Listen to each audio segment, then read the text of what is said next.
El presente trabajo tiene por objetivo calcular una parte del flujo anual de carbono entre los ecosistemas terrestres y la atmósfera, utilizando para ello los análisis del cambio de uso de tierra de los Estados Unidos y China, junto a las últimas estimaciones de deforestación tropical y forestación de la FAO. En la siguiente tabla se recogen los datos del flujo medio anual de carbono emitido a la atmósfera debido a los cambios en el uso de la tierra. Las unidades se expresan en petagramos de carbono partido por año. Se han definido los cambios en el uso de la tierra de las actividades del desbroce de tierras de cultivo y pastos, el abandono de tierras agrícolas, la cosecha de madera, la reforestación, la forestación y el cultivo en movimiento.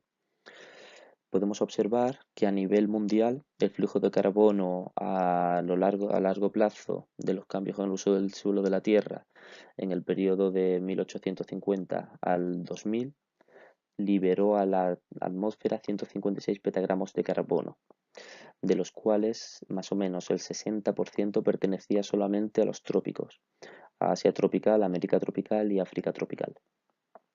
Centrándonos en los flujos anuales, observamos que desde la década de los 80 a los 90 ha habido un aumento de estos flujos de carbono a la atmósfera. Desde 1,99 petagramos de carbono en los 80 ascendió a 2,18 petagramos de carbono en los 90.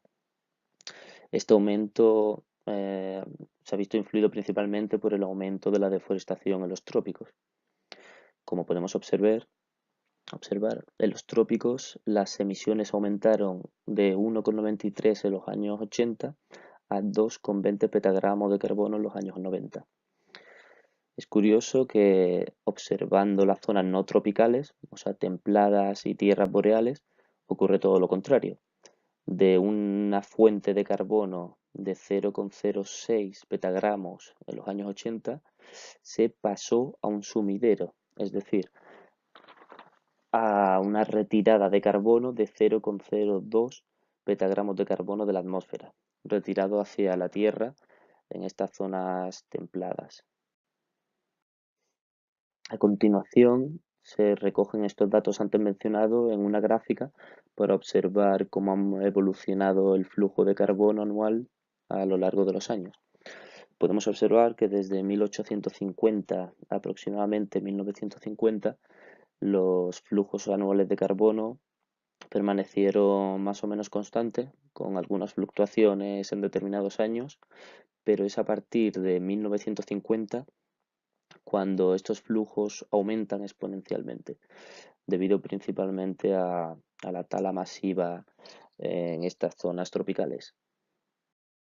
En la siguiente tabla se recogen las distintas actividades que influyen en los cambios en el uso de la tierra y cómo actúan ellas en el flujo global del carbono, si actúan como fuentes anuales, si poseen valores positivos, o si actúan como sumideros, retirando carbono de la atmósfera si tienen valores negativos.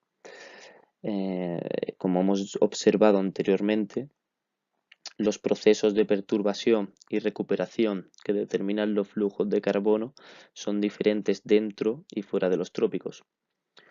Se observa que en la actualidad los trópicos se caracterizan por altas tasas de deforestación, componiendo la práctica totalidad de las fuentes anuales globales debido a la deforestación. Asimismo, en los trópicos, los sumideros producto de la forestación son prácticamente inapreciables en comparación con las grandes emisiones de carbono emitidas por la deforestación.